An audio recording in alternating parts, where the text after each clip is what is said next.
ꯑꯗꯨꯅꯤ ꯃꯌꯥꯝ ꯑꯩ ꯉꯁꯥꯏꯅꯁꯨ ꯍꯥꯏꯖꯈ꯭ꯔꯦ ꯑꯣꯟꯂꯥꯏꯟꯒꯤ ꯊ꯭ꯔꯨꯗꯒꯤ ꯁꯦꯜ ꯇꯥꯟꯕꯒꯤ ꯃꯇꯥꯡꯗ ꯁ꯭ꯇꯣꯛ ꯃꯥꯔꯀꯦꯠꯇꯒꯤ ꯀ꯭ꯔꯤꯞꯇꯣꯀꯔꯦꯟꯁꯤꯗꯒꯤ ꯑꯣꯟꯂꯥꯏꯟ ꯒꯦꯃꯤꯡꯗꯒꯤ ꯑꯗꯨꯒ ꯐ꯭ꯔꯤꯗ ꯌꯨꯝꯗ ꯂꯩꯗꯣꯏ ꯁꯔꯨꯛꯄꯨꯗꯤ ꯐꯣꯟꯒꯤ ꯊ꯭ꯔꯨꯗꯒꯤ ꯑꯩꯈꯣꯏꯅ ꯁꯦꯜ ꯀꯃꯥꯏꯅ ꯇꯥꯟꯒꯅꯤ ꯍꯥꯏꯕꯁꯤ ꯃꯃꯨꯠ ꯇꯥꯅ ꯈꯪꯅꯤꯡꯉꯒꯗꯤ ꯑꯩꯒꯤ ꯏꯟꯁꯇꯥꯒ꯭ꯔꯥꯝ ꯄꯦꯖ ꯐꯦꯁꯕꯨꯛ ꯄꯦꯖ ꯑꯁꯤ ꯐꯣꯂꯣ ꯇꯧꯁꯟꯕꯤꯔꯝꯃꯣ DM ꯇꯧꯁꯟꯕꯤꯔꯝꯃꯣ ꯑꯗꯨꯒ ꯏꯔꯣꯏ ꯂꯣꯏꯔꯛꯄꯗ ꯆꯋꯥꯏꯃ ꯐꯥꯏꯅꯥꯟꯁꯄꯨꯁꯨ ꯐꯣꯂꯣ ꯇꯧꯕꯤꯔꯝꯃꯣ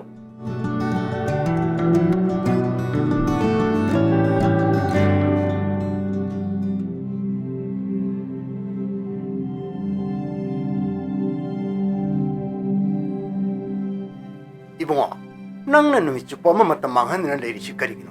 Nati, nahi na singiri jena padan khotna natraga thabo ingha ama tawna busu honate. Nati, nang mu madu da kayam herge ha. Nang madu tamak busu nate. Madu na mi oidori bro.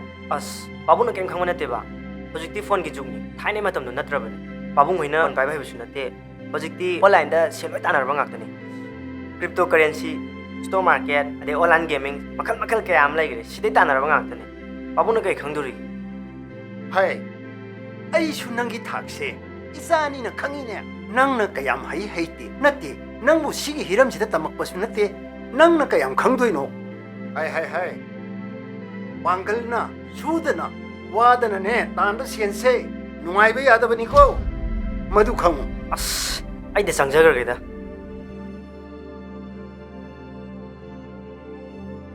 Kadum da thodoino masiga ngangshiba.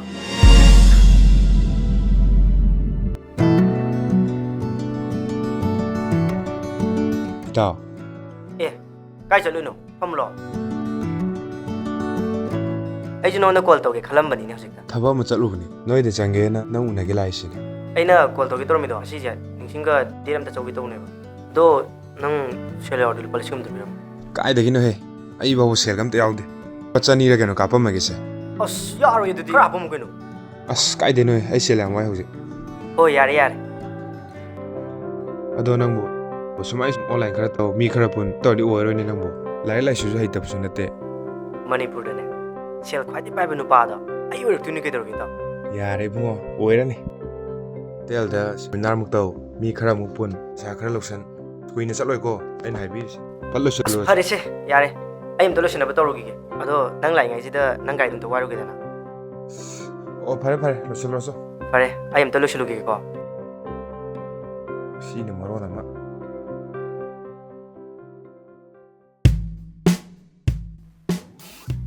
ai ngasi di khatheng do kre saga de ko Kaisu kaideda.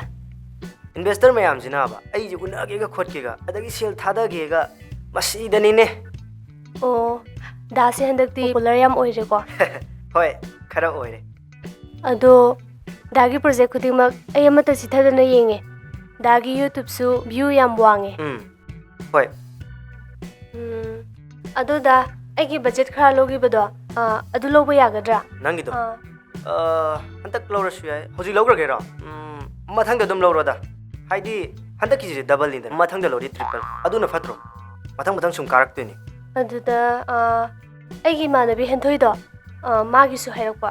henthoi ge do adu di ang adum phanabu silu ke dor ge nang ge waman di dum aina hena pak to lere nang sidi ba Oh, ay adum phanaba dum haigrage. Poram ta pai ge ko hello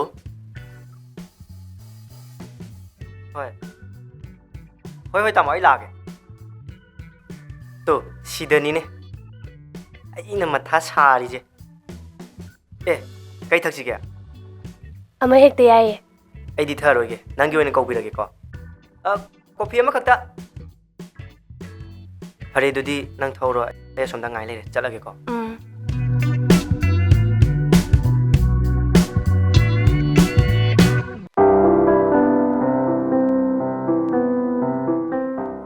ado yaima nangi investment na kamai tau nangna haimnam dagi nei lai tamo. yong ji noi tamo hoi noi paung hoi family gum ne close friend noi loinar rakpani adu du na nawon da thada doi paisa ja ngang din ate ado nangi investment na kamai tau tamo masi isam samna harabada hojikang gi matam dadi sel tanma matam da online dagi oigera ama dagi oigera yam laina phone dagi sel tan be yare ba isam samna harakan da khoi gi cryptocurrency adai online gaming dei oigera adai to pa Oh, stock marketing gan to. hoi hoi stock market Khangi khangi.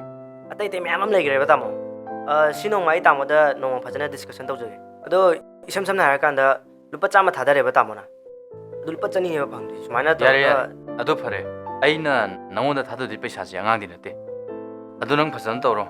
Adu nangi account details to. Ai WhatsApp ta tharo horen. hoi Ko. tamo Le hol le. hoi tamo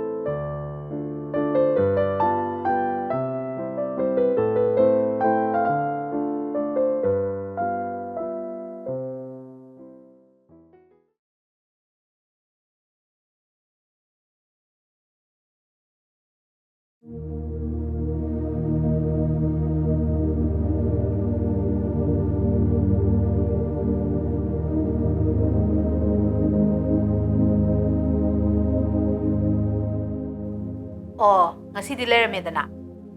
Aino phone to busuma pai tru kai gino. Se, noi na toy makau ge ko. Mato, ai noi na nau pai studio dele. Amta la. Nate, nang bu phone do pai raga che do da hai ba ka do ge habani da. Nang lot la yara dra. Ai sil do ngan pi ge hai no. Haima, nupiya.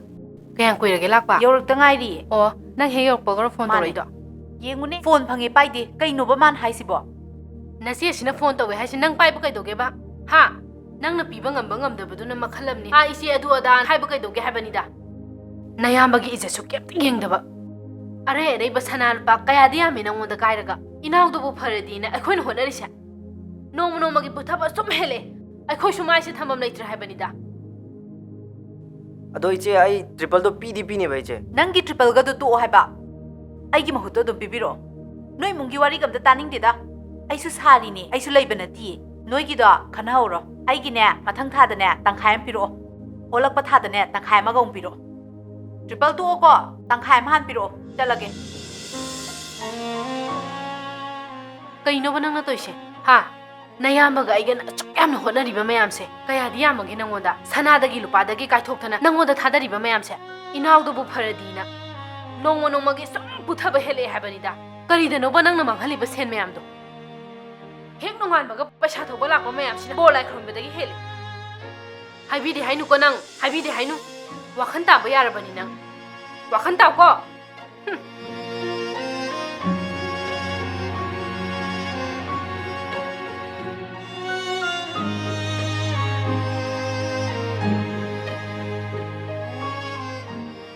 와 낭기 심하담 키땅가 nga이비 야라로이드라 Babo.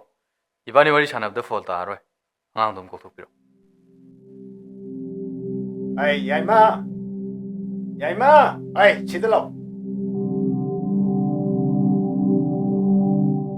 라우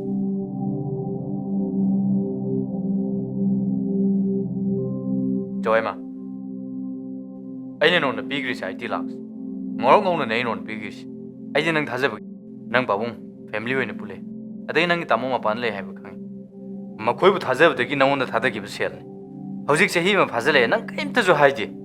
Sendo we ne interest we na pa tho ga di kemuk taram ni nang kham ba. Aduna babong aine hai je sini. Sel do singbi gi hai bra. Natra ga di hingol se hayeng ai gi ming da wolani. 이봉아 능 샤오키노 아무것도 답하고 영어에 이빠드네 마땀 키땅가 비요 이빠는기 센도 소이되는 식나부 호나게 Babo, ai babung hoida matam thana bagi ai ngona confidence le chu.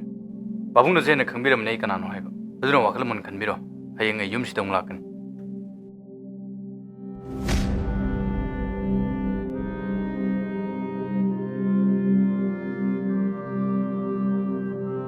시 토크네 하이드나 아이는 싸마를 하이바 나들어 어제 거리 토야 하 거리 토게 봐 유민콜 보면 뭐 어제 로니 찾기가 따보네 봐